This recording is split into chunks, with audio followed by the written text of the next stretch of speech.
Estamos con la presidenta mandato cumplido, Cristina Fernández de Kirchner. Bueno, nuevamente, gracias por recibirnos acá, Cristina. Gracias y permitime decir buenas noches, que me cortaste tan abruptamente que ni siquiera pude saludar. Pero tengo la cámara por allí, por allá, ¿dónde está? Allá, ahí, ahí. Bueno, muy buenas noches a todos y a todas, y a todos los que están en el piso también, muy buenas noches. Bueno, estábamos haciendo un informe sobre el crecimiento del hambre en 8 meses con la devaluación, con las retenciones. ¿Qué análisis hace?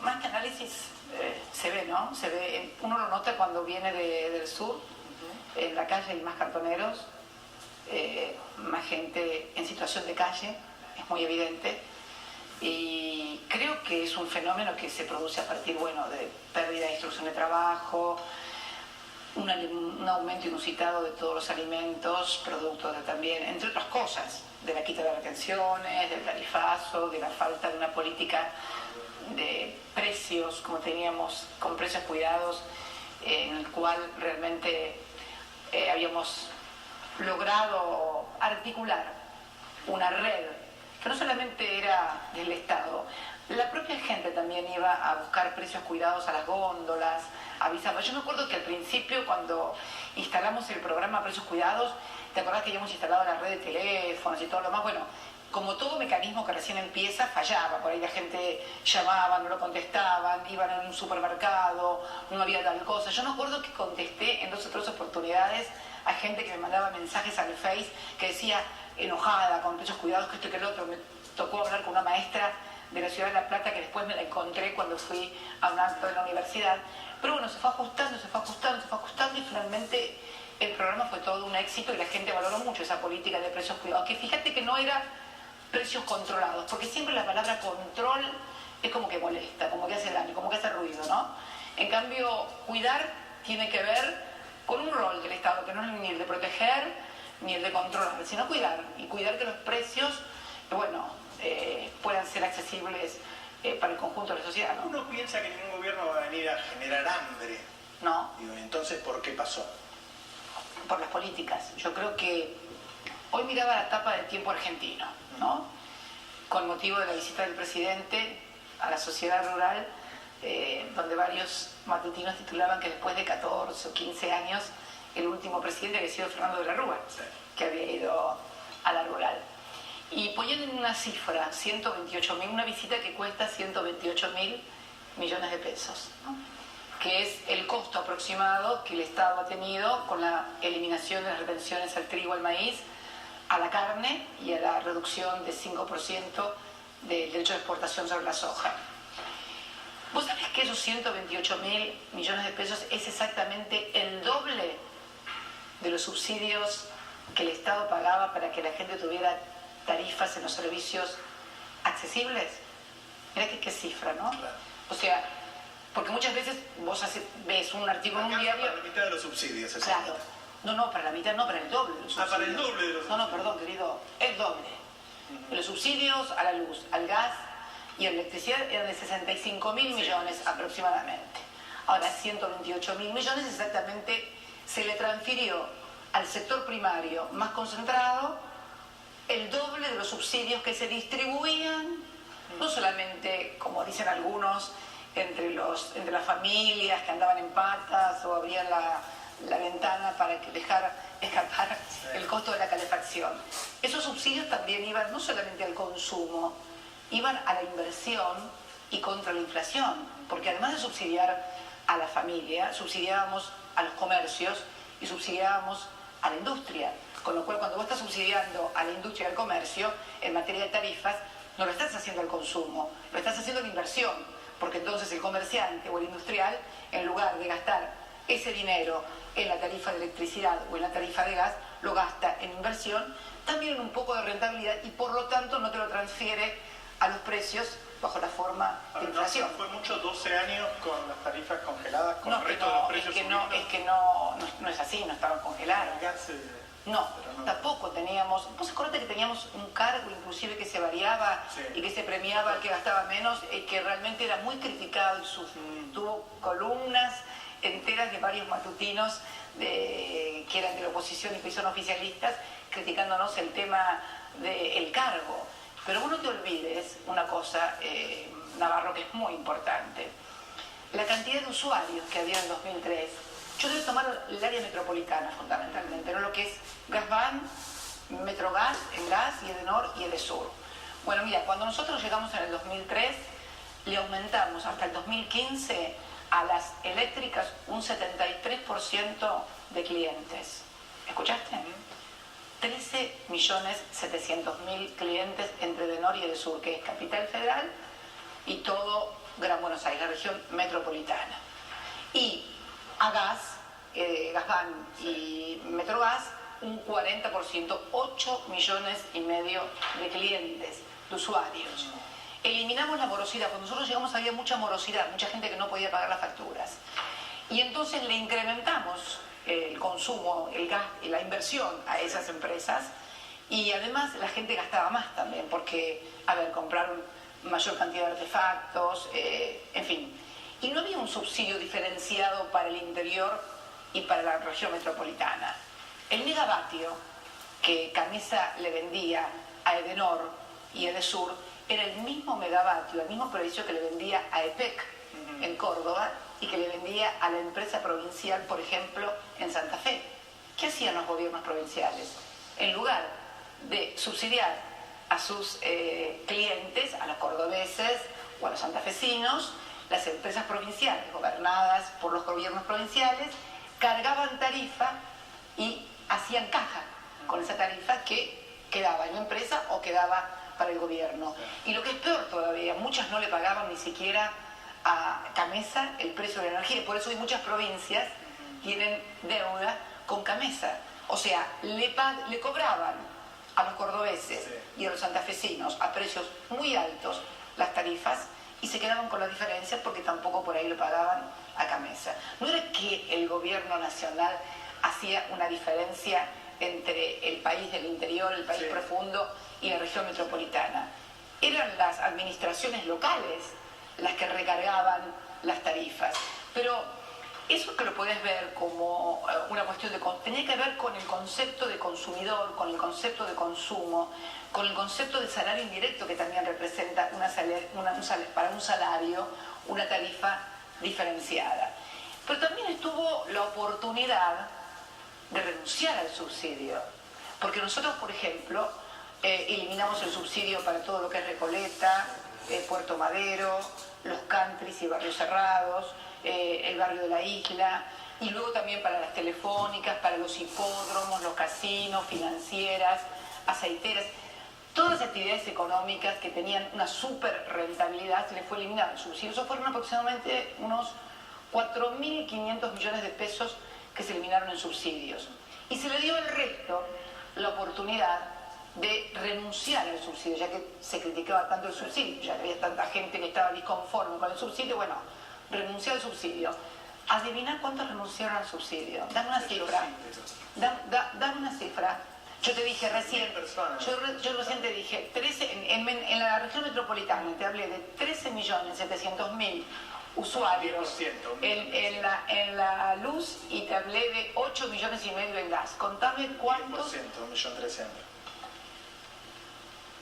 No. A ver. Dale. Sí, no sé. ¿Cuánto? 33.200 personas. Entre ellas, igual yo creo que es una potestad del Estado. Entre ellas mi madre y mi hermana, que son jubiladas, que viven en la misma casa de siempre, en La Plata, y que renunciaron.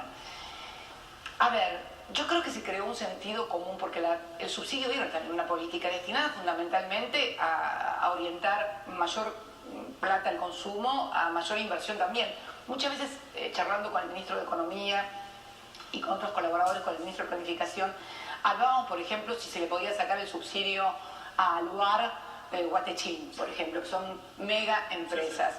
Y vos fíjate que, por ejemplo, Axel era el representante del Estado en el directorio de Techín y teníamos otro representante también en el directorio de Luar, y hacíamos los cálculos y nosotros decíamos que si tenían que pagar la tarifa plana sin subsidio, iban a tener serios problemas de rentabilidad y podría ocasionar despidos por parte de esas empresas. O sea, los subsidios estaban dirigidos también a la industria y al comercio como una manera de alentar la inversión, de sostener el empleo y, bueno, y en cierta manera mantener rentabilidad a partir de ahí también. Por lo tanto, concebir el subsidio como una política únicamente direccionada hacia el consumo de la gente es equivocado. La mayor parte iba también a subsidio a los comercios y a subsidio a la industria, porque había una política de industrialización en el país y de mantener la actividad económica y el consumo. Y además pues somos capitalistas. Yo no entiendo estos capitalistas que no quieren que haya consumo. Si por algo alguien quiere ser capitalista y vivir en un mundo capitalista, es para consumir, para pasar hambre y ser infeliz, nadie. La noticia de estos días fue que en mayo se perdieron 40.000 empleos, van 180.000 en total desde que está el gobierno de Cambiemos, pero los 40.000 de mayo impactaron de lo formal, incluso de la formal. Que da la firma. Es que yo creo que en realidad es mucho más la destrucción de trabajo informal que del formal. Y vos vas a ver que al cabo del tiempo esa destrucción del trabajo no registrado, del trabajo informal, la eliminación de la changa. En la provincia de Buenos Aires, por ejemplo, en el conurbano desaparecieron las changas. Y vos dirás, ¿qué es la changa? Y la changa es lo que mantiene el motor de la economía también. Porque la informalidad, que siempre en Argentina llegó a estar en un 50 y pico % y nosotros le redujimos a un 32%, bueno, ese trabajo informal que se ha destruido no ha sido cuantificado. ¿Y sabés dónde va a terminar impactando todavía mucho más? En el trabajo registrado. Eso se va a notar más en el último trimestre y el año que viene. Porque todo ese trabajo informal no registrado, ese que hacía trabajos de jardinería, de pintura, de leñería, de changas en una plomería, cambiar las chapas, una manicura, una peluquera, el trabajo todo informal, era el que alimentaba el comercio del barrio, que era el que compraba el producto terminado de la industria, porque es todo un eslabón, una cadena. Y cuando vos rompes alguno de los eslabones de la cadena, como el mecanismo de una relojería, en algún momento el reloj deja de andar. Y vos te das cuenta primero, porque los invisibles, que son los no registrados, que son los que primero lo sufren, después terminan provocando la eliminación de los trabajos registrados, que es lo que se comenzó a notar ahora, y yo creo que se va a notar más todavía más adelante. Desgraciadamente. Y sí, porque se está rediseñando la economía. A ver. Cuando vos rediseñás la economía, rediseñás la sociedad, en definitiva, también. Ese titular del diario Tiempo de hoy no es únicamente, a ver, vamos a transferir tantos miles de millones de pesos al sector primario. Esos miles de millones que vos dejaste de transferir, transferiste al sector primario, lo dejó de percibir otro sector. Por ejemplo, el industrial, el comercial, el de consumo. Entonces va a ser una reprimarización de las exportaciones. Si hay menos industrias y hay menos comercios, va a haber menos trabajo registrado, va a haber mayor desocupación. Es el rediseño de una sociedad que nosotros queríamos industrial, que la queríamos capitalista, que la queríamos consumiendo, y bueno, donde parece que lo que hay que reducir es el consumo, porque molesta el consumo y porque además muchas veces ese modelo de sociedad necesita precarización laboral. O sea, con una ocupación como teníamos nosotros de 5.9, que fue el registro más bajo que alcanzamos, es evidente que es muy difícil negociar salarios a la baja. No vamos a decir que Macri no es capitalista. Mira, yo creo que ser capitalista no es tener plata. Se puede tener plata y no tener prácticas capitalistas. Noam Chomsky lo explica muy bien. Y bueno, hay sectores que piensan que, por ejemplo, los sectores primarios son los que impulsan y dinamizan la economía, y que no es el sector industrial, que no es el sector comercial, que no es el sector científico generando con nuevas tecnologías mayores puestos de trabajo y mayor calificados. Me parece que hay un modelo de país que me huele más a un modelo antiguo, donde hay que tener muchos saldos exportables, un modelo agroexportador fundamentalmente. Entonces, cuanto menos consumo interno haya, mejor, porque puede exportar más trigo a precio internacional, porque acá no lo van a poder pagar a precio internacional. Cristina. Bueno, yo creo que hay una visión acerca de todo esto. Es un modelo, son ideas, me parece, y que estamos viendo los resultados, pero creo que vamos a un rediseño de una sociedad con mayores posibilidades de hambre, con mayores posibilidades de incremento de la pobreza, con mayor grado de desocupación y precarización laboral. ¿Dónde una sociedad que viene acostumbrada a consumir soporta eso? Bueno, eso lo decide la sociedad, no lo decidimos ni vos ni yo. Eso lo decide la sociedad.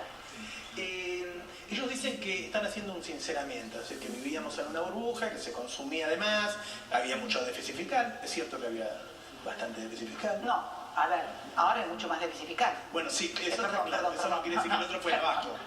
Había déficit fiscal. El índice de Todesca dio finalmente 0,9 el año pasado de déficit en una economía con estrangulamiento en el sector externo, porque producto de la industrialización siempre ha habido en la Argentina mucha tensión cuando se producen proyectos y procesos de fuerte industrialización o reindustrialización, porque la reindustrialización te exige la importación de bienes de capital, porque hemos alcanzado un grado de desarrollo tecnológico, y también el incremento del poder adquisitivo de la sociedad también crea tensiones dentro de la propia sociedad, tensiones inflacionarias, en una sociedad también muy acostumbrada a dolarizar sus ahorros una vez que ha cubierto sus necesidades básicas, que ha comprado su casa, que ha cubierto su auto, que ha podido viajar al exterior, comienza una tendencia a atesoramiento de dólar, lo cual también produce tensiones en el tipo de cambio, pero nosotros podíamos sostener eso a partir de un fuerte mercado interno, que además no era tampoco una cuestión menor, porque veíamos un mundo en donde con grandes excedentes, producto de que hay también una fuerte regresión en la redistribución del mundo, el mundo ha bajado su consumo, por eso tenemos economías que tienen excedentes para exportar, y por eso hoy podemos ver que, por ejemplo, vemos de vuelta una marca de pollos y de pavitas, Sadia, la brasilera, que no entraba al país, era comenzado a entrar para gran desesperación de la industria avícola argentina, que había alcanzado con nosotros un desarrollo exponencial muy importante.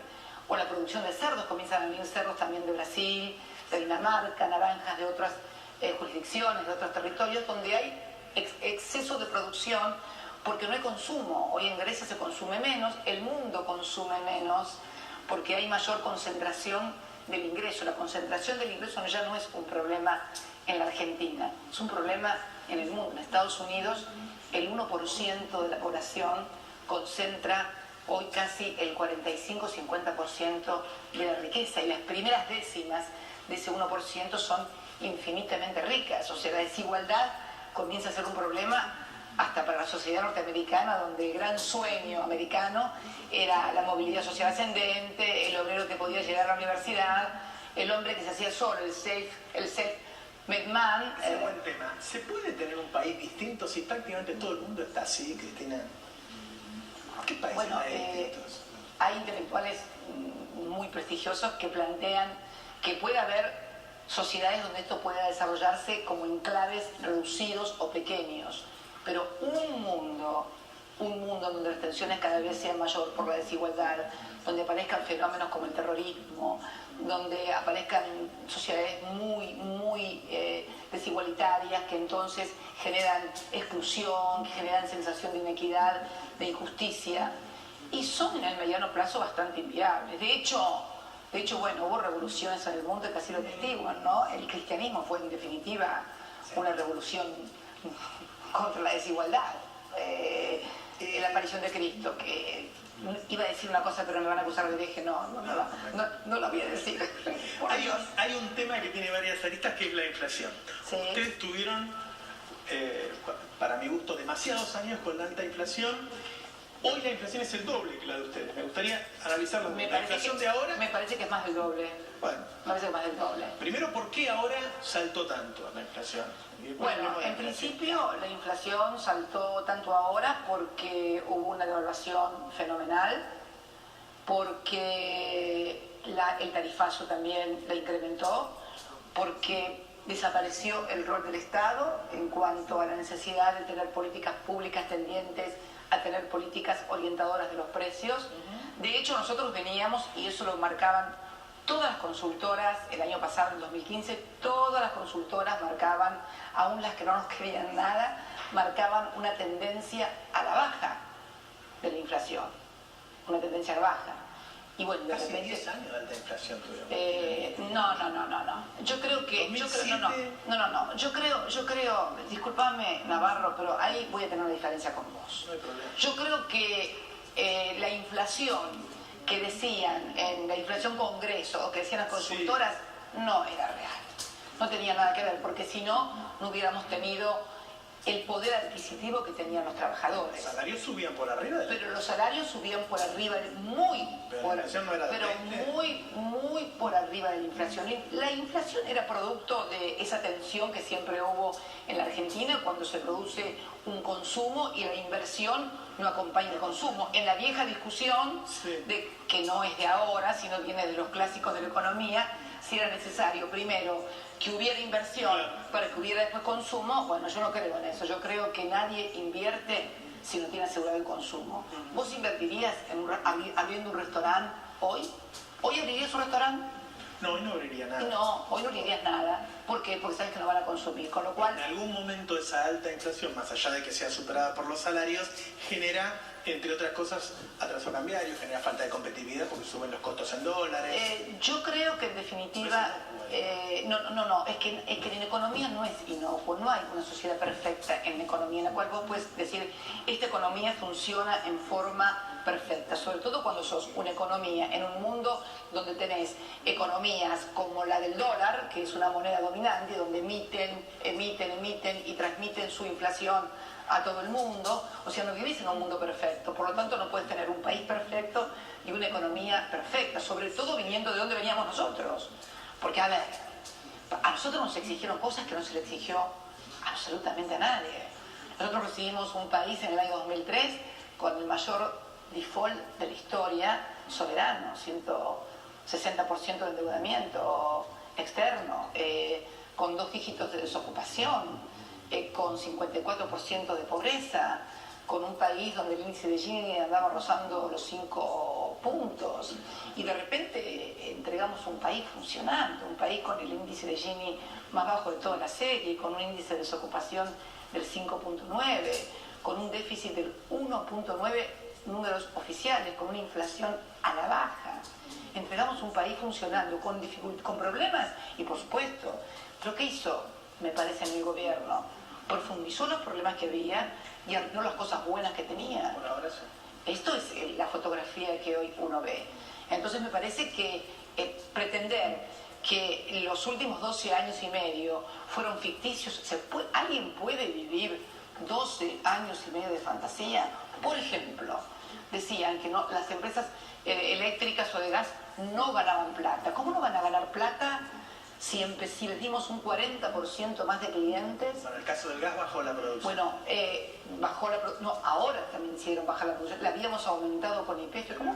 ¿Cómo? Y bueno, sí, cuando recuperamos YPF en el año 2012, recuperamos YPF en el año 2012, nos costó ponerla en marcha y estábamos con un incremento de producción y de perforación como nunca habíamos tenido. ¿Cómo nos dicen que dejamos un país en un funcionamiento cuando lo entregamos? Con una YPF recuperada, con aerolíneas recuperadas. Gasban y Metrogas tenían un 40% más de clientes de los que tenían en el 2003. Edenor y Edesur tenían un 73% más de clientes. Y si les iba tan mal, ¿cómo pudieron estar 12 años? ¿Puede aguantar una empresa 12 años y medio trabajando a pérdida? Pero además, Pampa Energy del Migri, uno de los hijos de Edenor, ¿cómo hacían para comprar y cada vez más? Se quejaban, se quejaban. Y pero cada vez compraban más compañías y compraron Petrobras ahora. Se lo planteo de esta manera. El público, porque yo siempre digo que el gobierno me gusta y que no me gusta, sabe lo que su gobierno. ¿Okay? Dicho eso, usted también, no hay ni una autocrítica en materia económica. Sí, podemos tener autocríticas y cosas... No esas autocríticas que fui demasiado bueno y eso. No, que soy demasiado humilde o que soy... Claro, exactamente. Creo que por allí no tuvimos, tal vez con las empresas, con el mundo empresario, la vinculación, la relación que ellos estaban acostumbrados a tener. Puede ser algo así, porque hubo mucho prejuicio ideológico con nosotros, que no pudimos desarmar ni desarticular. En el caso de la industria está claro, y en realidad creo que también eso es algo imputable a nosotros, que no pudimos desarmar esos prejuicios ideológicos y también a lo que es la psicología, ¿no? O sea, gente que ganaba muchísimo dinero, que reconocía que ganaba muchísimo dinero, pero que no le gustábamos. Y entonces, bueno, son cosas muy difíciles de luchar, porque hay también todo un prejuicio cultural y una formación. Yo ya cuando estaba con los pibes de la secundaria, les decía que tenían que formarse para recibir la información. Porque si no vos recibís información totalmente direccionada, sesgada, y vos terminás con un perfil que terminás criticando cosas que están contra tus propios intereses. O sea, había un montón de gente que criticaba los subsidios y hoy hay la misma gente que está protestando por el precio de las tarifas. Y la gente que por ejemplo no renunciaba al subsidio, porque estaba en contra del subsidio, pero no renunciaba al subsidio. Entonces creo que le terminan creando a la gente un sentido común que poco tiene que ver con sus propios intereses y terminan actuando contra sus propios intereses. Me imagino hoy, por ejemplo, los de la industria avícola, estarán contentos con el precio del maíz al precio internacional y permitiendo la importación de savia. Yo me acuerdo cuando llegamos al gobierno, los primeros meses fueron los productores entrerrianos de pollos y le tiraron no sé qué cantidad de miles de pollitos en la plaza de Mayo a Néstor Kirchner, presidente. Le iban a tirar miles de pollitos hoy a Mauricio Macri en la plaza, seguramente que no los van a dejar porque va a estar vallada, pero le van a tirar pollitos. Pero están entrando los pollos y están con algunos serios problemas porque unos insumos básicos como es el maíz lo tienen que pagar a precio internacional. Lo mismo le pasa a los tamberos, que le bajó el precio internacional, o a los feedlots, o a los criadores de porcinos que tanto incentivamos nosotros porque la producción porcina no alcanzaba para comprar, para cubrir la necesidad interna y teníamos que importar cerdos. Hoy, ¿cómo estarán los productores de cerdos que le están importando de vuelta a cerdos? Porque hay excedentes brutales en Brasil, en Dinamarca y en otras jurisdicciones. Entonces me pregunto, cada sector deberá preguntarse cómo estaba y cómo está. Evidentemente hay un sector que está muy bien, el de las grandes aceiteras, por ejemplo, que se eliminó ahora el famoso subsidio cruzado que habíamos pensado allá por el 2008, que no era un subsidio estatal, era un subsidio cruzado que pagaban las 8 principales aceiteras que tenían y que tienen inmensas ganancias. Ustedes que somos el tercer productor y exportador mundial de aceites y hoy se está pagando una botellita de aceite de oliva a 100 pesos. Y van a impactar negativamente y no conseguir determinadas marcas de manteca ni de aceite en el mercado. Había necesidad de eliminar ese subsidio que al Estado le costaba 0 pesos, que los privados habían aceptado a regañadientes, sí que siempre andaban reclamando al Ministerio de Economía porque siempre están llevando la carta a los empresarios. Es parte de la cultura y parte del folclore.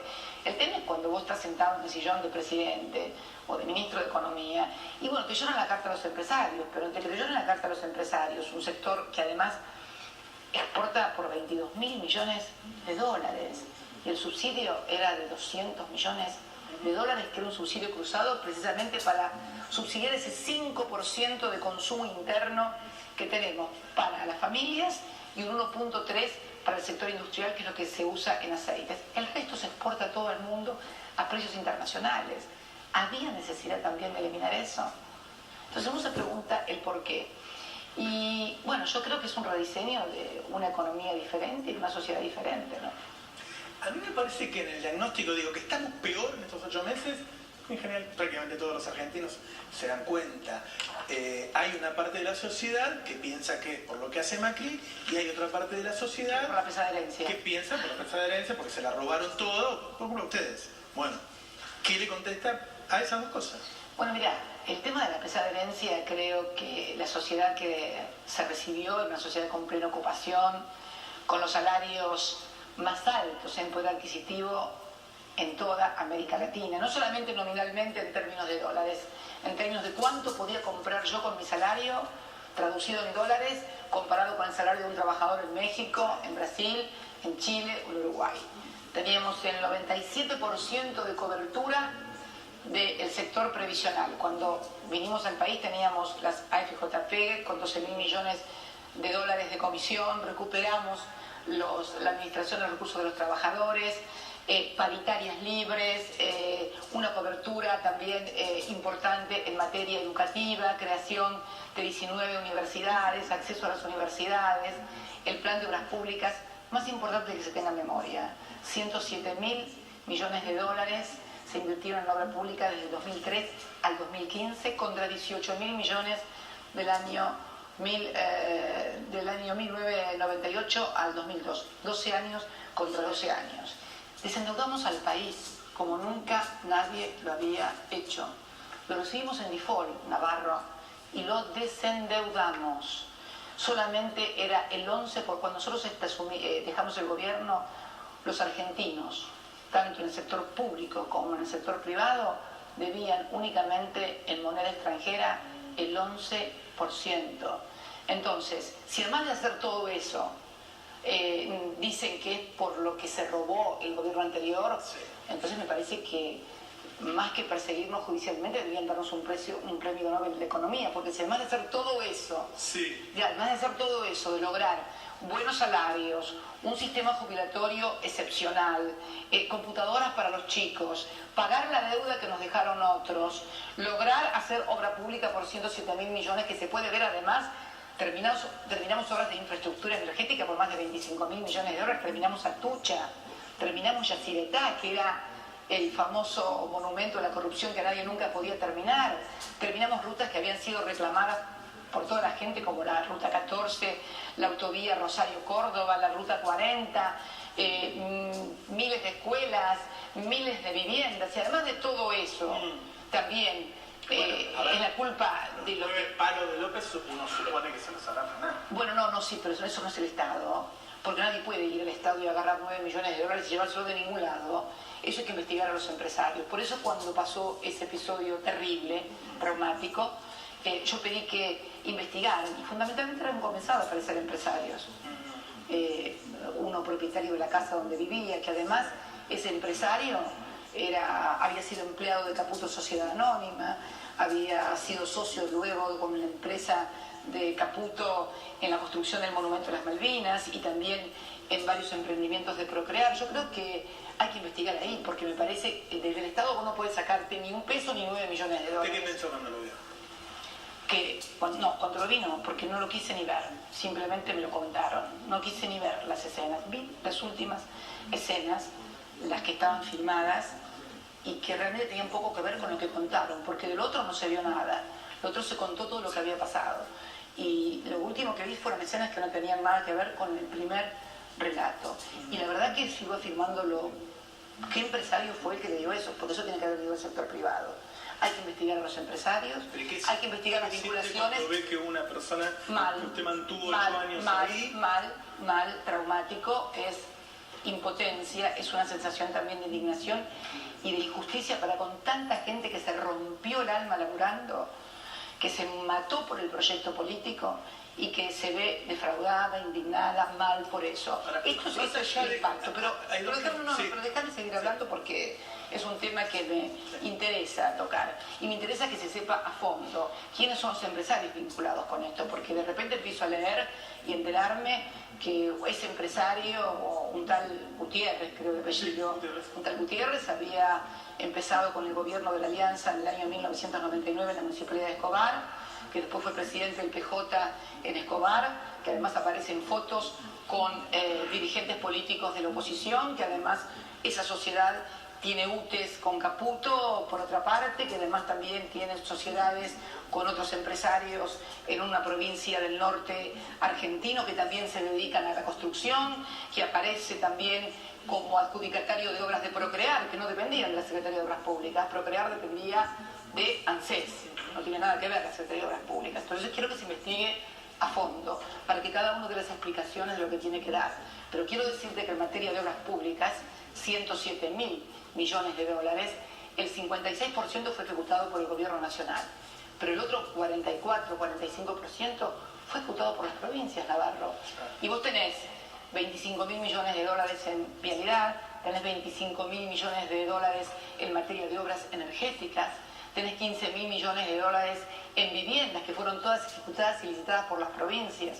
Hubo 2 grandes represas en San Juan en materia energética que también fueron ejecutadas, licitadas y pagadas por la nación, pero licitadas, ejecutadas y adjudicadas por las provincias a dos grandes empresas como Panedile y Techin. Yo inauguré una de ellas.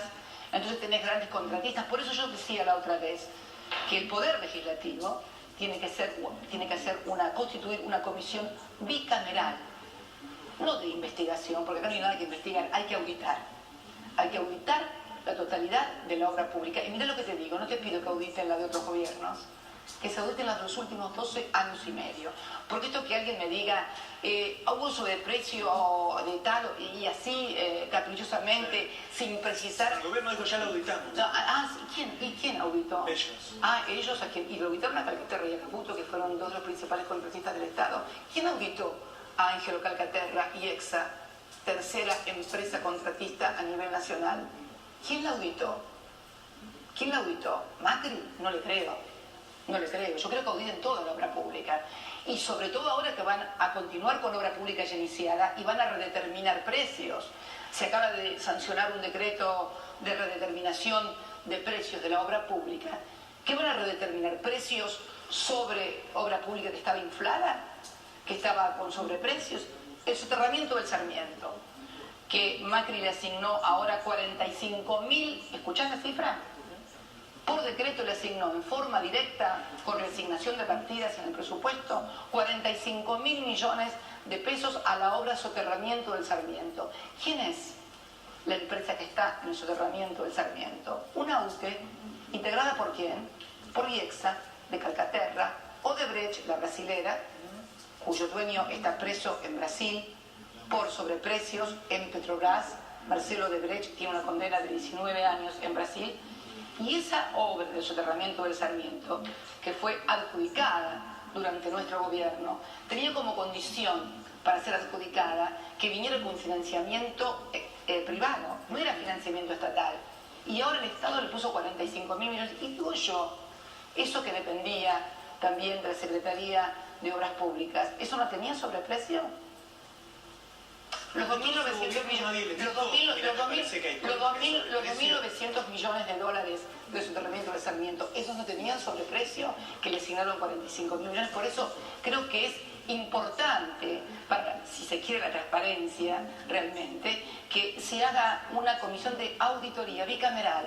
Es muy simple, pero no hecha por el gobierno, hecha por universidades públicas y privadas, por ejemplo, argentinas. Tampoco confío en las consultoras externas, que tienen fuertes vínculos con empresas y que pueden muchas veces querer perjudicar a una empresa para favorecer a otras empresas. ¿Usted está tranquila que no daría sobreprecio? A mí me interesaría mucho, que universidades públicas y privadas argentinas conformaran una suerte de UTE, de auditoría, y pudieran auditar los 107.000 millones de obra pública. ¿Qué encontrarían? No sé.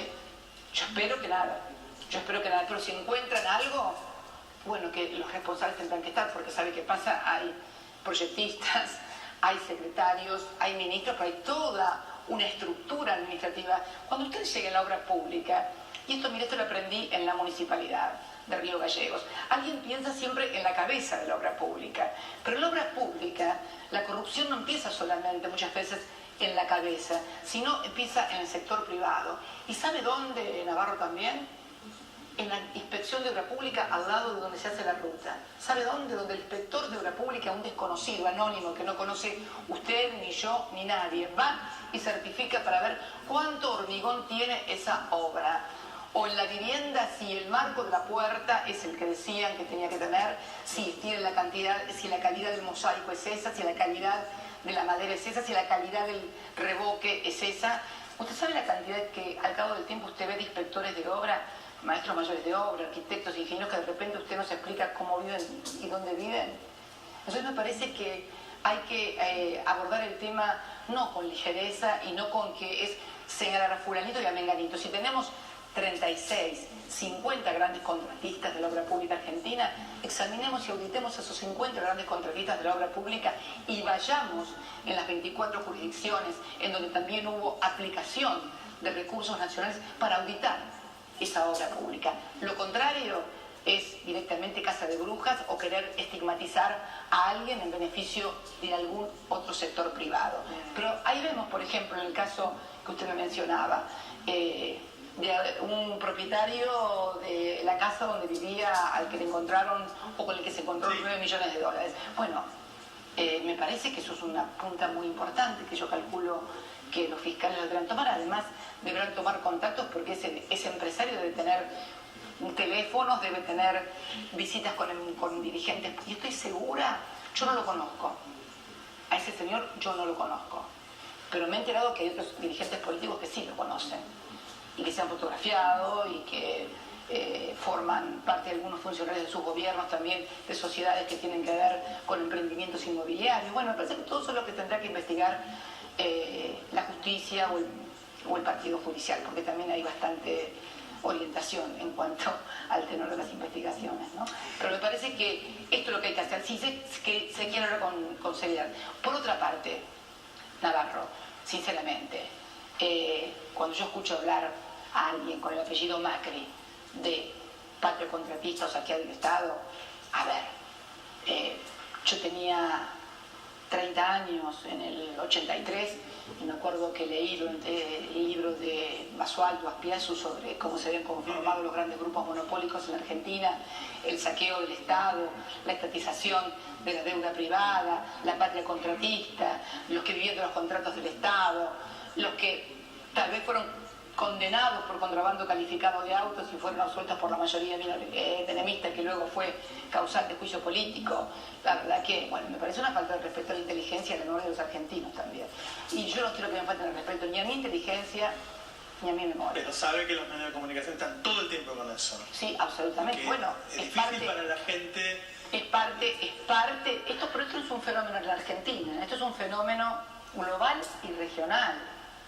Me parece que la articulación mediática judicial, en realidad el juicio no se produce en el juzgado, el juicio se produce en los medios, no lo lleva adelante el doctor o el magistrado fulanito, el fiscal menganito y el secretario perenganito, lo llevan adelante un señor que se sienta frente a la cámara de televisión y dice tal o cual cosa como verdad sacrosanta que nadie puede discutirlo, y por supuesto esto después es apoyado desde los medios de comunicación, desde un bombardeo mediático formidable, y también una pata que es el partido judicial. Esta articulación se vio en Brasil y se vio y se ve aquí en Argentina. No es una idea o un pensamiento mío. Le cambio de tema. La gente está preocupada por lo que está pasando y da la impresión de que... Y además, déjame terminar otra cosa. Sí. Y además me parece que todo esto sirve también para distraer la atención. Porque mientras estas cosas pasan, vienen las tarifas, viene el precio de los alimentos que no cesa de aumentar, los despidos, la precarización laboral, el recorte de derechos, el surgimiento de un Estado policial que a mí, la verdad, no me gusta nada.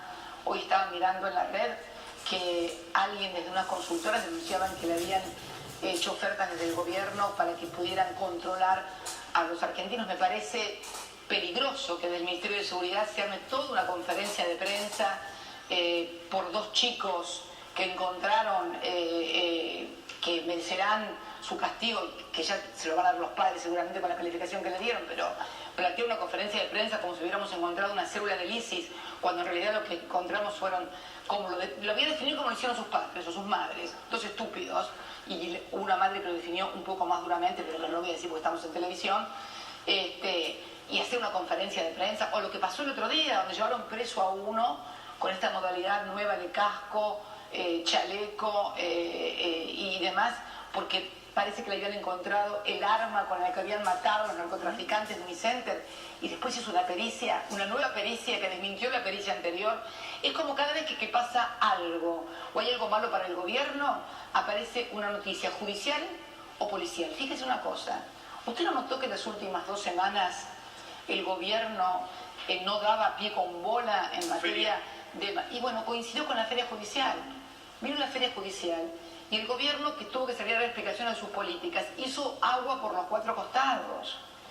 Es más, hoy anuncia a un diario que finalizada la feria me van a indagar seguramente por un tema de corrupción. Es como que anunciaran que empieza de vuelta la función, ¿no? O sea, se terminó el receso, se terminaron las vacaciones del partido judicial, empieza nuevamente la función de distracción frente a lo que, bueno, no parece ser buenos resultados o no parecen ser resultados esperados. Porque convengamos, Navarro, que cuando pusieron en fila a todo el Congreso Nacional, le hicieron tomar distancia y levantar la manito con el tema de los buitres, habían convencido, yo creo que a muchos parlamentarios y tal vez a no pocos argentinos, que si le pagábamos a los buitres, porque yo era la mala que no quería pagarle, de mala y perversa que soy nomás, iban a llevar los dólares, estaban convencidos que iban a llevar los dólares, porque se habían convencido que el problema era de que yo era una persona que espantaba las inversiones porque no podía acordar con los buitres y demás. Bueno, acordaron con los buitres y ¿qué pasó? Nada. Nothing, niente. Vamos al Congreso. Porque digo, la gente dice, bueno, sí, Macri nos está empobreciendo a todos, pero ¿quién lo frena? Si están todos divididos. ¿Qué pasa con eso? No, bueno, yo creo que este es un tema, una deuda de las instituciones con la sociedad, ¿no? Porque lo que vos señalás y lo que señala una parte de la sociedad, creo que es cierto. Macri tiene minoría en ambas cámaras. Tiene minoría en el Senado, muy marcada, y tiene minoría en diputados, menos marcada, y tiene lo que podríamos denominar una cuasi oposición. Así, viste, como hay un cuasi déficit fiscal, que hay también una cuasi oposición, que no termina siendo oficialismo, pero que tampoco termina siendo oposición. Y funge muchas veces como una pata auxiliar frente a momentos difíciles del oficialismo. Bueno, esto es una respuesta que van a tener que dar, yo creo que en el tiempo, ¿no? Por ejemplo, hoy leía la columna de un prestigioso periodista acerca de lo que es la destrucción del sistema previsional en la ley de blanqueo, ¿no? Y bueno, yo creo que alguien va a tener que dar cuenta de la destrucción de ese sistema previsional, porque tuvimos un sistema previsional que funcionó y funcionó muy bien a partir de que recuperamos las FJP y a partir de que hicimos inclusión a través de las moratorias previsionales. Bueno, cada uno tendrá que dar cuentas de cuál ha sido el rol que ha cumplido en esta historia. Pero, me parece. Digo, a mí me parece que por lo menos en el último mes empezaron más críticas. Digo, sí, porque, ¿sabes por qué empezaron más críticas? Bueno, sí. Porque hay mucha especulación en esto. Entonces dicen, si uno se oponía al gobierno, por ahí quedaba mal, no tenía espacio en los medios te criticaban y demás. Y entonces cuando empieza a haber un poco de tensión en la sociedad, en la sociedad, un posicionamiento, pero me parece que no es la manera de... Yo por lo menos nunca creí en eso. ¿No existe la posibilidad de que se una del peronismo? Mira, yo creo que lo que es importante, más acá ya hablar de siglas o de partidos, sí, es el de construir una mayoría.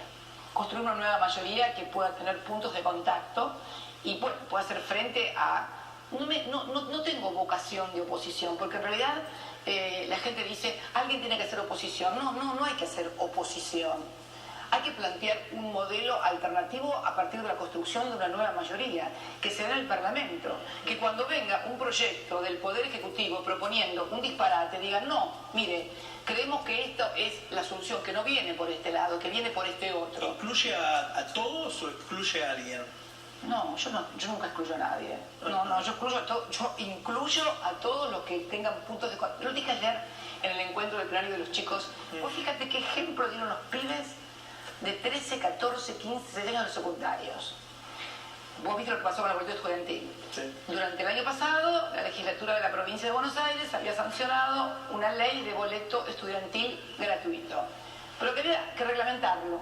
Scioli no alcanzó a reglamentarlo y lo tenía que reglamentar las nuevas autoridades de la provincia. Se negaban a reglamentarlo. Porque decían que era un gasto, no querían instrumentarlo. Hubo una gran movilización estudiantil que unió a todos. Los hubo desde la más izquierda de los secundarios hasta los que dicen ser los secundarios de Perón, ¿no? O sea, de todo. Y juntos, a partir de la movilización y de la participación, lograron la reglamentación y hoy hay boleto estudiantil en la provincia de Buenos Aires. Hace falta liderazgo. Pero entonces, No es nada más que somos todos iguales. Bueno, contame, ¿quiénes eran los líderes de esa contra de los Bueno, policías? es una secundaria. Ay, es una secundaria y son chicos de 14 años. ¿Y cómo puede ser? Para Macri hace falta un líder opositor. Pero, Navarro, ¿cómo puede ser que pibes de 14 años, 15 años y 16 años logren que la gobernadora de la provincia de Buenos Aires reglamente el boleto estudiantil? Y los sindicalistas que hace 20, 30, 40 años que están en cada sindicato, y los senadores y diputados que algunos ya van por el tercer y cuarto mandato, no puedan lograr cambiarle una política al gobierno. A ver, ¿vos por qué crees que es? ¿Porque le falta, porque los chicos son unos genios y los otros son unos brutos? ¿O porque los pibes fueron realmente por los intereses de ellos y nada les pudo torcer la voluntad? Y los otros están pensando cómo me va a ir, si voy a ser diputado, presidente, senador, si me mandan un carpetazo o no me mandan un carpetazo. Entonces, me parece que hay que comenzar a llamar a las cosas por su nombre. No puede ser que pibes de 15, 16 años consigan un objetivo y gente que ha dedicado su vida al sindicato, su vida a la política, que son senadores, exgobernadores, no puedan lograr cambiar una política que se visualiza como equivocada por el conjunto de la población. A ver, un ministro político del PRO me dice, nosotros sí, vamos a perder votos, en el 2017 podemos sacar 32-33%, pero con eso ganamos porque va a estar dividida la oposición entre el Frente Renovador, un área del PJ, otra área del PJ. ¿Vos me querés hablar de internismo? ¿Vos me querés hablar de interna? No. Ah, no, sí, te veo la intención de irme. La gente quiere saber quién va a frenar a Macri. Me parece que no somos todos, criticamos de afuera. No. Me parece que el tema de frenar es como... No me parece que sea eso lo que quiere la gente. La gente quiere una alternativa frente a cada propuesta. Me parece que esto es fundamentalmente, y que obviamente este tema del tarifazo, sí. ¿Cómo no pudo ser parado desde el Parlamento? ¿Cómo no pudo haber una ley? ¿Y cómo el gobierno además no retrocede? ¿Por qué hay que salir a pararlo? Cuando yo tuve el conflicto, mi gobierno tuvo el conflicto en el año 2008 con las patronales rurales, sí. Gran conflicto. Gran conflicto, que en eso debo decir que hay mucho más conciencia de clase en los sectores que más tienen que en los que menos tienen y fundamentalmente en las clases medias. Nos pararon el país, nos boicotearon, nos tiraron alimentos, cortaron las rutas. Finalmente yo tomé la decisión de enviar, no me puse como algunos que dicen, finalmente lo van a tener que pagar, quieran o no quieran, lo van a tener que pagar, quieran o no quieran. Finalmente tomé la decisión de enviarlo al Congreso, porque no me considero muy democrática. Bueno, no lo puedo resolver yo, evidentemente, del Poder Ejecutivo. Vamos a pasarlo al Parlamento. El Parlamento resolvió, con el resultado que ya sabemos después del voto no positivo, y yo acaté la voluntad del Parlamento. Pero este gobierno que siempre se presentó como un gobierno que iba a escuchar a la gente, que cuando se equivocara iba a corregir, iba a rectificar e iba a dar marcha atrás, no ha dado marcha atrás a nada. Es más, sigue con el tarifazo para adelante y bueno, y se revela que es exactamente lo contrario a lo que hicimos, bueno, pero por eso te estoy diciendo, el Parlamento debería haber tomado, hay muchos proyectos que no han podido ser tratados, diputados de nuestro espacio político han presentado proyectos para parar el tarifazo. Finalmente lo hizo una Cámara Federal en la ciudad de La Plata, pero la verdad es que estuvo la parte política institucional, el Parlamento, estuvo ausente. Es cierto, la oposición en su conjunto estuvo ausente de esto y creo que es un gran vacío. No sé si hubiera pasado lo mismo si hubiera sido mi gobierno. ¿Vos qué crees que hubiera pasado si hubiera sido mi gobierno? ¿Vos no crees que se hubiera juntado toda la oposición como en el momento fue el grupo A, como hubiera sido el grupo A y hubieran sacado una ley? Bueno, creo que estas son cosas que no me tenés que preguntar a mí. Se lo tenés que preguntar un día, se lo tenés que preguntar acá a otros dirigentes de la oposición que tienen responsabilidad. Sí, pero a ver, la gente que la sigue a usted está esperando, digo, lo conoce, hay una expectativa, bueno, no sé, va a liderar la oposición. No tengo vocación de oposición, tengo vocación de construcción.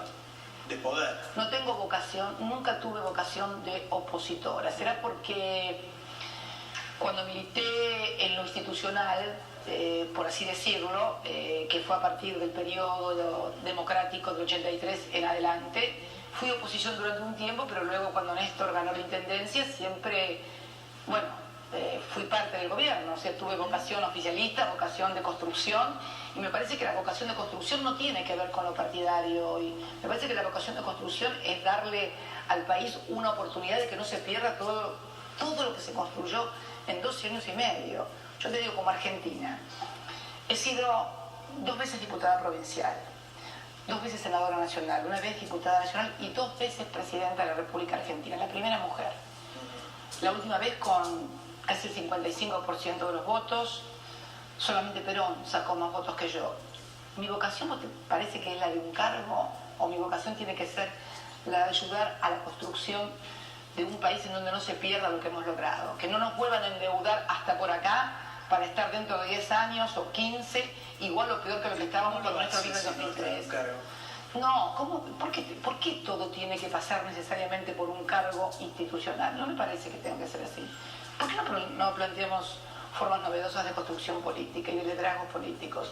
A ver, presidente fue de la Rúa también. Hay muchos que se matan por ser presidente. Un ejemplo extremo. Bueno, el presidente extremo que obtuvo el 51% de los votos. 50% de los votos. ¿Por qué me está diciendo que descarta ser candidata? No se trata de eso. Me parece que discutir ese tipo de cosas hoy, con esta situación y en estos momentos, me parece una falta de respeto a la gente. Y además también, ¿sabes qué, Navarro? Me acostumbré a no planificar mi vida, y mucho menos la política. Yo era bastante estructuradita y bastante planificadora, pero nunca planifiqué el desarrollo de lo que fui haciendo políticamente en la vida. Y después de lo que me pasó con Néstor, mucho menos. Después de lo que me pasó con él, bueno, me volví menos planificadora que nunca. Y eso que me decían muchas veces, como un dicho, cuéntale, si quieres ver sonreír a Dios, cuéntale tus planes. Bueno, después de lo de Néstor me lo tomé muy en serio, así que decidí no planificar nunca más mi vida. Sí creo que tengo una responsabilidad histórica como militante política, no como dirigente, como militante política, de ayudar a construir una nueva mayoría, que no necesariamente me tiene que tener a mí como protagonista, porque además esto de los egos le hace mucho daño a la política. Y me parece que plantearse hoy que solamente se puede liderar o solamente se puede construir desde un puesto de senador o de presidente, me parece que no entender las cosas, no entender la historia reciente. A ver, ya te digo, de la Rúa fue presidente y sin embargo nunca lideró nada. No me interesa ese tipo de liderazgo, me interesa ese tipo de vocación. ¿Puedo cambiar cosas porque era presidenta? Yo creo que no solamente pude cambiar cosas porque era presidenta, creo que pude cambiar cosas porque decidí liderar un proceso de transformación, no porque era presidenta. Me parece que fue mucho más importante. El otro día mi hijo me decía acerca de otro dirigente, él quiere, me va a matar, pero no importa, bueno, no importa, no, nada. Hablando de su hijo, se reunió con Massa. Nada, no sé, pregúntale a él. ¿Cómo? No sé. Desde los 15 años he dejado de controlarlo en sus salidas. ¿Sí? Sí, me iba solo al boliche, no me decía con quién salía, ni con qué chicas estaba. No le cuenta a Cristina, ¿sabe lo que hablé con Massa? No me cuenta. No me cuenta, es un dirigente político importante, tiene responsabilidad en una organización política importante. Pregúntele a él o pregúntele a Massa. Porque me tengo que no es un límite Massa para usted. Mira, los únicos límites que hay en política son los límites que marcan las fronteras para entrar o pasar de un país a otro. Y sí, por supuesto, sí, también tengo límites, obviamente, no los genocidas, no los corruptos, sí, obviamente, son límites, sí, pero... Massa no. No voy a hablar de ningún dirigente. No voy a hablar de ningún dirigente. No me escuchó bien. No me escuchó bien. Es que siempre me decían que gritaba mucho. Sí. Por eso hablo despacito. Era cierto, Cristina. Sí, gritaba mucho. Sí. Era porque... Y ponía el dedito así. Y ponía el dedito así al monitorio. Y ¿sabes lo que pasa? Muchas veces me tuve que poner muy fuerte y darme fortalezas a mí misma. Sí. Vos sabés una cosa, Navarro. Cuando miro para atrás y miro los 8 años que me tocaron vivir como presidenta, las cosas que me pasaron, las que me hicieron, porque vamos a convenir que me hicieron cosas, ¿no? A veces me pregunto cómo hice para aguantar. A veces me pregunto de dónde saqué fuerzas para aguantar todas las cosas que me pasaron, en lo personal, hasta en mi salud, y las cosas que hicieron. A ver, de repente alguien se enoja porque un señor en un tren va con un cartel que dice fulanito mentiroso. Yo vi carteles, y mis hijos vieron carteles en la televisión que decían muerte a la yegua, maten a la yegua, o además. Son cosas duras, son cosas muy duras. Y las tenés que soportar y las tenés que pasar. Por eso siempre me pregunto cómo hice para aguantar tanto, ¿no? Pero bueno. ¿Pero siente alivio? ¿Estás más tranquila en el llano? Sí, sí, ¿no se me nota? Sí. Sí, olivos y la rosada son terribles. ¿Sí? Sí. ¿No le gustó Olivos? No, es muy duro. No, Néstor odiaba Olivos. Néstor odiaba Olivos. ¿No es lindo el poder, la Casa Rosada, Olivos? Pero eso no es el poder, esos son los atributos del poder. No, eso no es el poder. Esos son los atributos formales que le hacen creer a los presidentes que tienen poder. Te dan el bastón, te ponen la banda, te dicen pasá, esta es la Casa Rosada, acá está Olivos. Y algunos creen que eso es el poder. No, esos son los atributos formales del poder. El poder es otra cosa. El poder es, en un país, tener la suficiente fortaleza en la relación de fuerzas que existe en la política, no solamente de un país, sino de una región y del mundo, para poder decir, vamos a ejecutar esta política que va a beneficiar a tales y poder llevarla adelante. El otro día decía yo que tal vez no medía adecuadamente el tamaño de las transformaciones que estábamos realizando nosotros, los intereses que por ahí afectamos. Cuando uno piensa y dice, recuperamos la CFJP y entonces los que cobraron 12.000 millones de dólares en comisiones, claro, uno se pone a pensar, claro, los que cobraban los 12.000 millones de dólares de comisiones te deben querer matar, Cristina, cuando le sacaste la CFJP. Y deben haber hecho cualquier cosa, entre ellos los bancos, el sector financiero y demás. El hecho de darle a los sindicatos, a los trabajadores, en una Argentina con un alto grado de sindicalización, el poder de paritarias libres todos los años, de poder reunir el Consejo del Salario Mínimo Vital y Móvil y asegurarles desde el gobierno que siempre iban a tener salarios más altos que la inflación, porque evidentemente no fueron los dirigentes sindicales los que lo lograron, porque los dirigentes sindicales de los 12 años y medio de gestión de Néstor Kirchner y de Cristina Kirchner son los mismos dirigentes que estaban antes de ellos y son los mismos dirigentes que están ahora. Están en los gremios de hace 10, 15 o 20 años y más también. Pero ahora ninguno de ellos logró paritarias por arriba de la inflación. Todos lograron apenas paritarias por la mitad de la inflación y pagaderas en el plan ahora 12 paritarias porque terminan de cobrarlas en enero o febrero. ¿No dirigente sindical? Creo que hay buenos, creo que los hay buenos, creo que los hay buenos y sin lugar a dudas hay excepciones.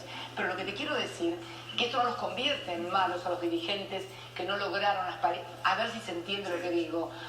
No estoy diciendo que son malos y perversos los dirigentes que no lograron las paritarias ahora que tendrían que haber logrado. Digo que lo que ellos presentaban como un logro de los dirigentes sindicales era un logro del gobierno que garantizaba frente a los empresarios que los sindicatos pudieran lograr esas negociaciones. Esto no los convierte en malos, los convierte en débiles, que es otra cosa. Los convierte en débiles porque los sindicatos necesitan también un gobierno fuerte que los respalde. Porque en la relación de fuerzas entre capital y trabajo, lo más débil es el trabajo. Si además de ser lo más débil es el trabajo, tiene un Estado que en lugar de ponerse del lado del trabajo, se pone del lado del capital, bueno, ese sindicalista por ahí no es que sea malo, ese sindicalista por ahí es que no tiene la fuerza suficiente o tiene compromisos también con los empresarios o tiene temores a un carpetazo, porque lo que estoy diciendo yo lo hemos leído en letras de molde anunciados por editorialistas, periodistas que decían tal sindicalista no dice tal cosa porque le van a dar un carpetazo o tal dirigente político no dice tal cosa porque la auditoría de tal lugar no le da bien. Estas cosas las podemos leer todos los días en los medios. Entonces me pregunto, ¿qué pasa?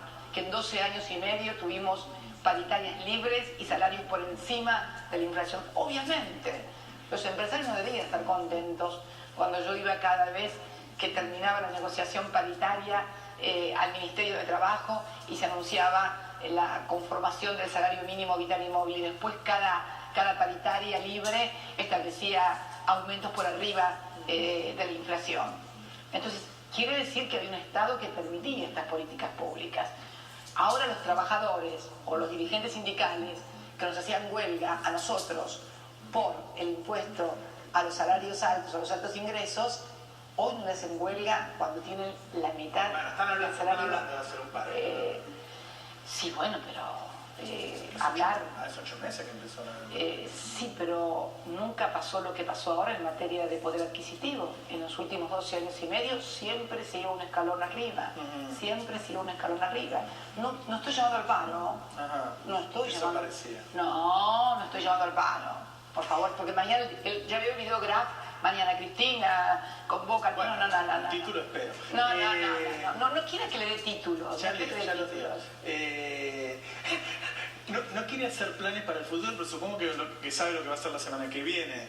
Digo, va a ir al conurbano, va a ir al interior, va a caminar. Por lo pronto, ¿viste el lugar donde estamos hoy? Sí. El Instituto Patria. Es un lugar de trabajo muy importante, donde me reúno con gente, donde hay reuniones y jornadas de distintas actividades. En definitiva, bueno, esta semana estuve en el homenaje en este mismo lugar a Chávez. Ayer estuve en el plenario de estudiantes secundarios porque quería visibilizar esto del boleto estudiantil y quería visibilizar esta lucha de los secundarios. Yo decía, ¿cómo no puede ser posible que chicos de 15 años logren cosas que, vuelvo a repetir, los grandes no las logren?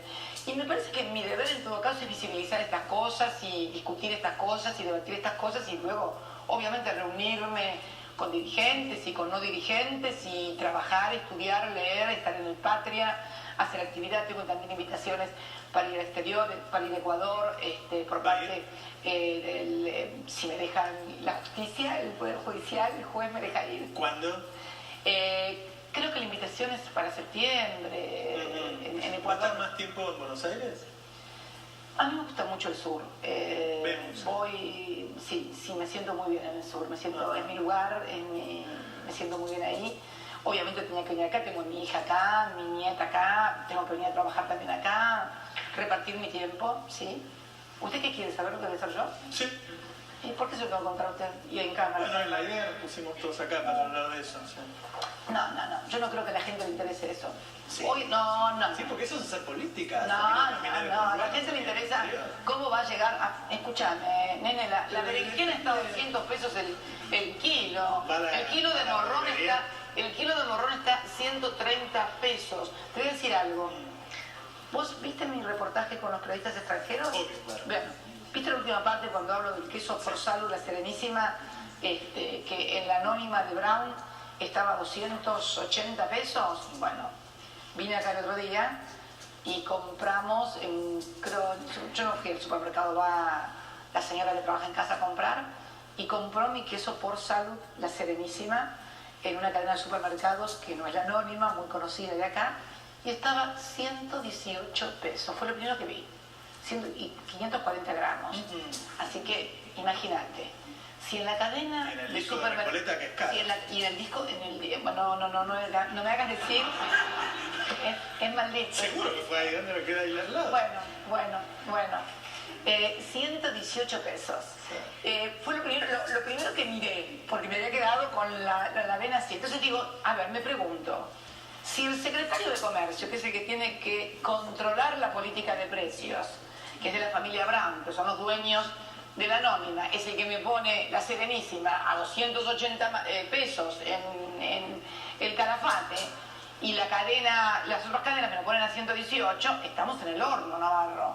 Estamos en el horno. Entonces me parece que esas son las cosas que hoy le están interesando a la gente. El churrasco, la comida, la prepaga, que aumentó también una barbaridad porque se han permitido aumentos muy grandes. Nosotros durante nuestra gestión, fundamentalmente en los últimos tiempos, no permitíamos aumentos de más de un dígito y además escalonados, nunca eran todos juntos.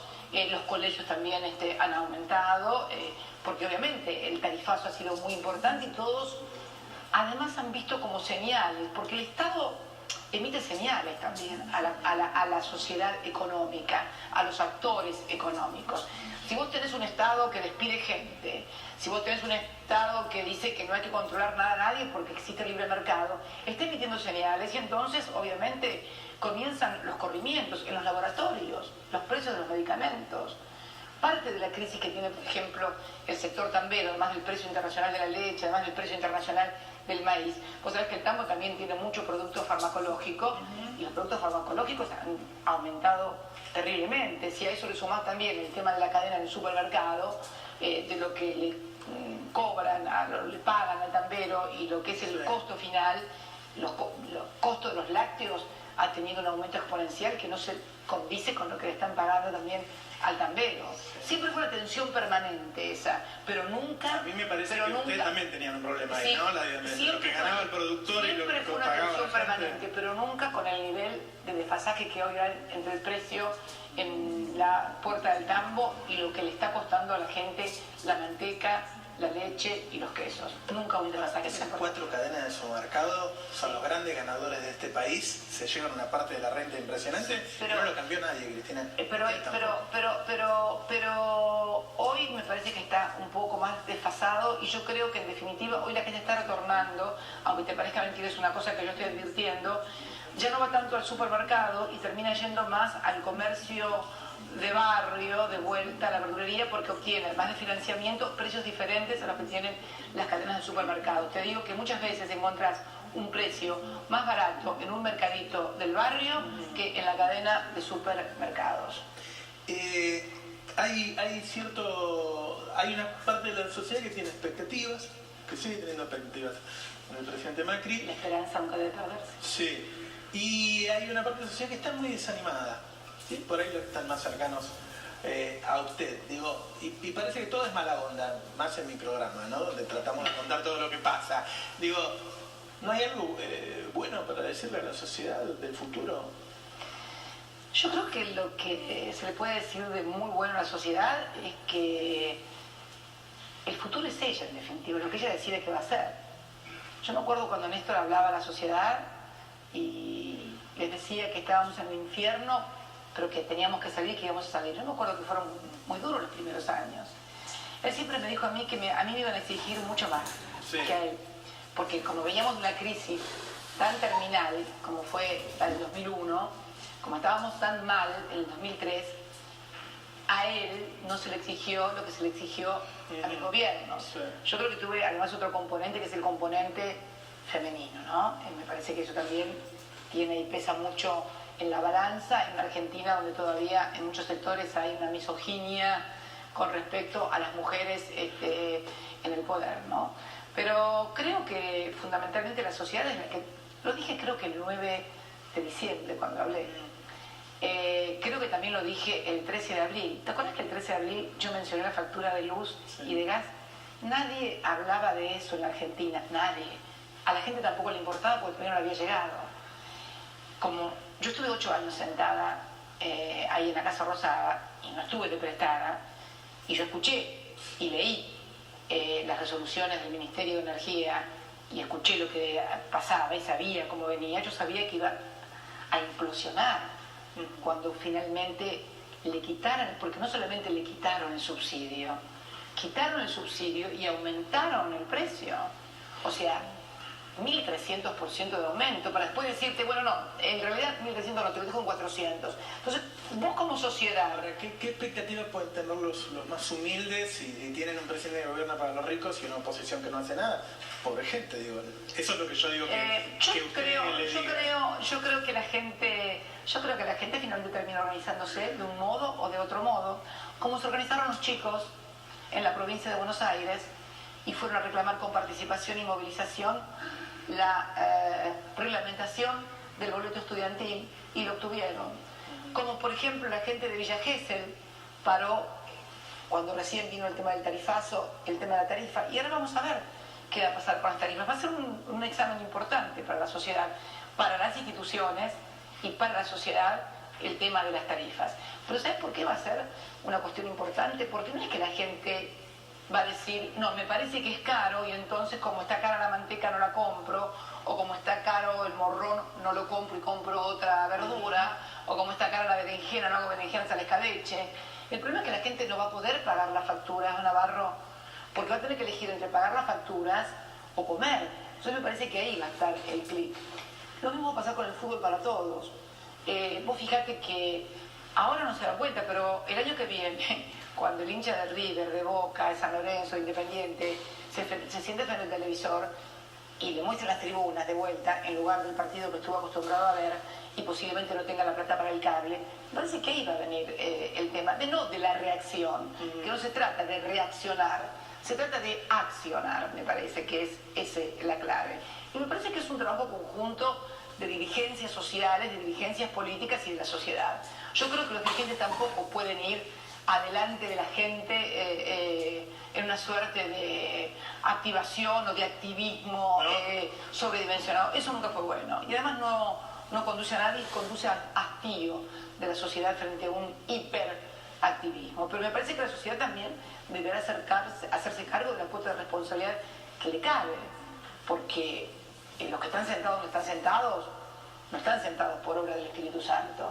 Hubo una decisión de la sociedad. También es cierto que hubo una manipulación de los medios de la sociedad que llevaron a confusión a muchos sectores de la sociedad. ¿Las elecciones por los medios?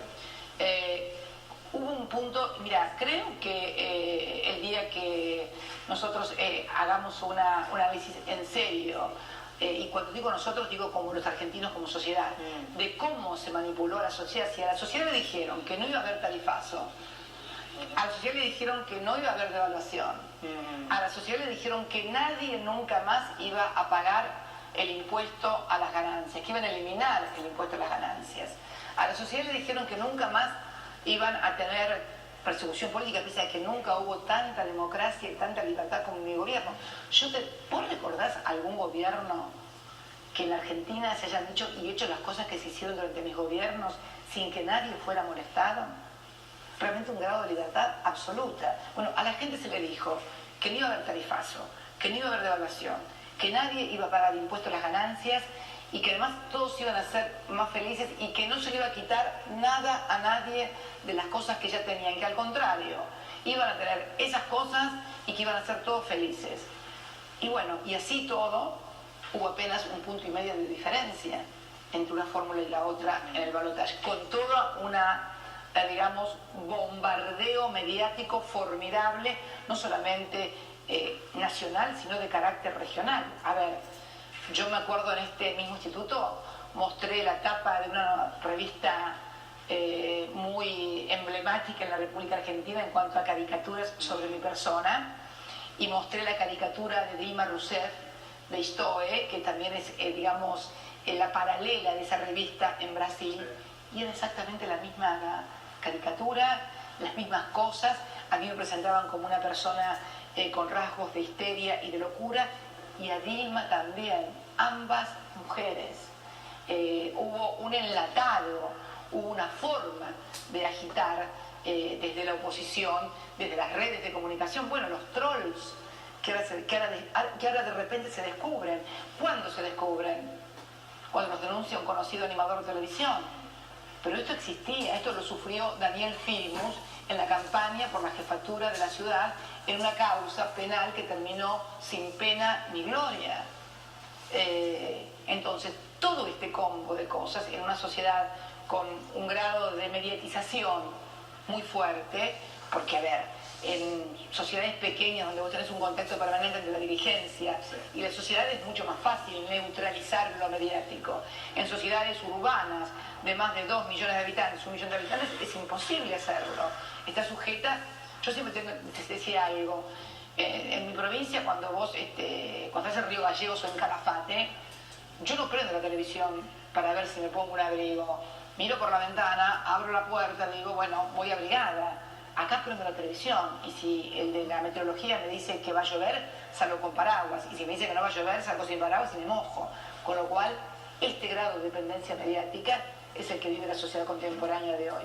Por lo tanto, desconocer el peso de los medios y desconocer inclusive declaraciones que el otro día estaba viendo del jefe editor de un conocido matutino, que hicieron periodismo de guerra, a confesión de parte, relevo de prueba, periodismo de guerra. ¿Hubo una guerra en Argentina? Bueno, entonces me parece que son cosas para analizar, y creo que, bueno, tenemos la obligación como argentinos de hacerlo, sobre todo para no volver a equivocarnos, porque todos podemos equivocarnos, todos podemos confundirnos. En algún momento de nuestras vidas siempre cometimos errores y nos equivocamos. El problema es que una vez que uno ha advertido ese error o esa confusión, no haga nada para remediarlo. Cristina, muchas gracias. Gracias a vos.